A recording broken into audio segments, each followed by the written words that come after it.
Hello दोस्तों, welcome to my back YouTube channel है। तो दोस्तों, मैं सुबह के 4 बजे उठ जाता हूँ। उठने के बाद सबसे पहले मैंने चाय पिया, क्योंकि चाय पीने के बाद मुझे ताजगी महसूस होने लगता है और पढ़ने में काफ़ी एनर्जेटिक फील करता हूँ। मैं सबसे पहले उठने के बाद जो है टू डू लिस्ट बनाता हूँ, क्योंकि टू डू लिस्ट बनाने से आपको दिन का दिनचर्या पता रहता है। इससे आप मोटिवेट से रहेंगे। सबसे पहले मैंने हिस्ट्री की क्लास की, जो कि मैं मनीष सर से पढ़ता हूँ। मनीष सर जो है बहुत ही अच्छा हिस्ट्री पढ़ाते हैं। आपको बता दें कि मैं ऑनलाइन क्लासेस से पढ़ता हूँ। अगर आप लोग भी ऑनलाइन पढ़ते हैं तो कमेंट बॉक्स में बताएं कि किससे पढ़ते हैं। मैं तो भाई दिशा ऑनलाइन क्लासेस से ही पढ़ता हूँ। मुझे आज हिस्ट्री पढ़ने में थोड़ा दिक्कत हुई, क्योंकि आज पहला ही दिन हिस्ट्री में मैंने स्टार्ट किया था, पहला ही चैप्टर था।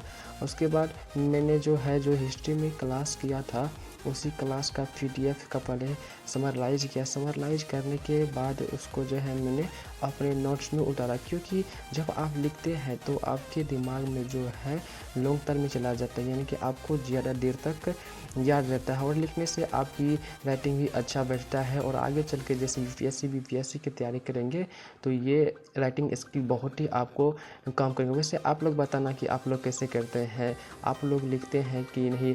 क्योंकि लिखना ही चाहिए हर स्टूडेंट को, क्योंकि इसके लिखने के बहुत ही फ़ायदे हैं, ताकि इन फ्यूचर दिक्कत ना हो। मैं तो लिखता हूँ। वैसे आप लोग बताना कि आप लिखते हैं कि नहीं। तो उसके बाद मैंने जो है हिस्ट्री के पूरा नोट्स बनाने के बाद उसका एक बार रिव्यू किया। रिव्यू में तो मुझे कहीं गलत देखने को नहीं मिला, क्योंकि मैंने साफ साफ लिख दिया था। उसके बाद मैंने जियोग्राफी के क्लास से किया। जियोग्राफी का क्लास मैंने बाबुल आर्य सर से किया, जो कि दिशा ऑनलाइन क्लास पर ही पढ़ाते हैं। मैं सच बता रहा हूँ, आज मैंने जियोग्राफी क्लास 11 का पहला ही क्लास किया। मुझे जियोग्राफी जो पढ़ाते हैं यानी कि बाबुल आर्य सर, बहुत ही मस्त पढ़ाते, इतना अच्छा पढ़ाते हैं कि मुझे यकीन नहीं होता, पूरा क्लास में ही फिट कर दिया। ऐसे अगर टीचर मिल जाए तो बच्चों को समझने में काफ़ी आसानी मिलता है। मैं तो पहली ही क्लास में बाबुल सर का फ़ैन हो गया। इस सर का पढ़ाने का स्टाइल कुछ अलग ही है, सारा कुछ एक क्लास में ही याद कर देता है। इतना अच्छा से समझाते हैं, बिल्कुल बेसिक लेवल से समझाते हैं। उसके बाद मैंने जियोग्राफी की क्लास किया। जियोग्राफी क्लास के बाद फिर मैंने वही रिपीट काम किया, यानी कि जियोग्राफी को जो मैंने क्लास किया उसी क्लास का मैं पीडीएफ फिर निकाला और उसका समराइज किया। पहले का सारा कुछ पढ़ लिया। उसके बाद मैंने अपने सेल्फ नोट्स जो होता है उसको मैंने अपने नोट्स में उतारा, ताकि मैं जब बाद में हो तो रिवीजन कर सकूँ। वैसे आप लोग बताना कि आप नोट्स बनाते हैं या नहीं, कमेंट बॉक्स में ज़रूर बताइएगा। मैं तो गाइज नोट्स बनाता हूँ। मुझे नोट्स बनाने में कुछ इंस्ट्रक्शन की ज़रूरी पड़ी, जैसे कि जब मैं भारत का यानी कि नक्शा बना रहा था, यानी कि गोला खींच रहा था पृथ्वी बनाने के लिए, तो मुझे एक चार्ट की ज़रूरत पड़ी थी। मुझे भूगोल आज पढ़ने में बहुत ही मज़ा आया।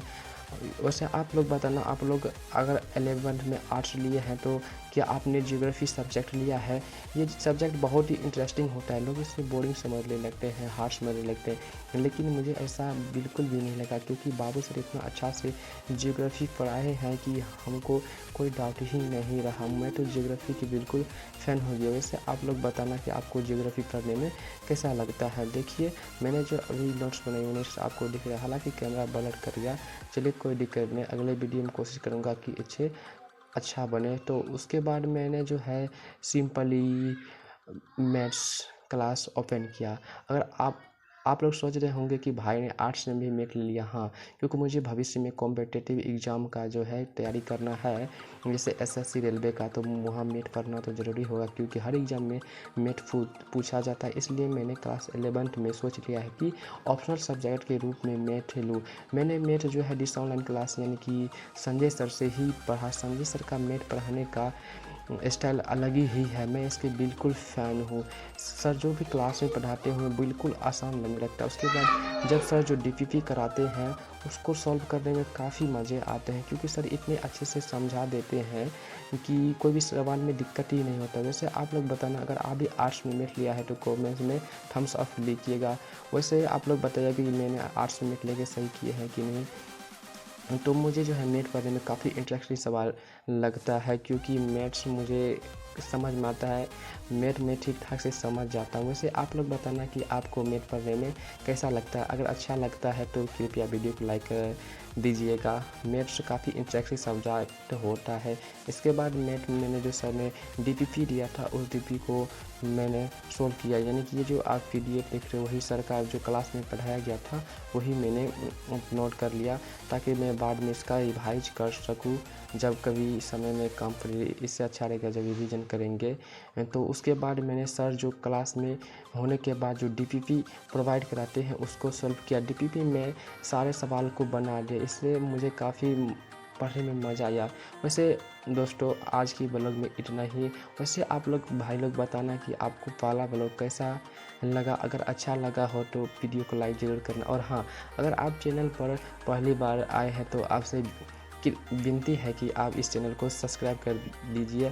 आपको डेली हर तरह के प्रेरणा वाले रोज़ एक नई वीडियो मिलेंगे, जिससे आप देखकर आप भी प्रेरित होंगे और भविष्य में कोई भी बड़े एग्ज़ाम का तैयारी करना चाहते हैं, अभी क्लास 11th में या 10th में कोई भी हो, अगर बोर्ड की तैयारी कर रहे हैं तो इस चैनल को सब्सक्राइब कर लीजिए। तो ठीक है दोस्तों, अब मिलते हैं कल की एक और नए ब्लॉग में। तब तक के लिए चलते हैं, बाय बाय।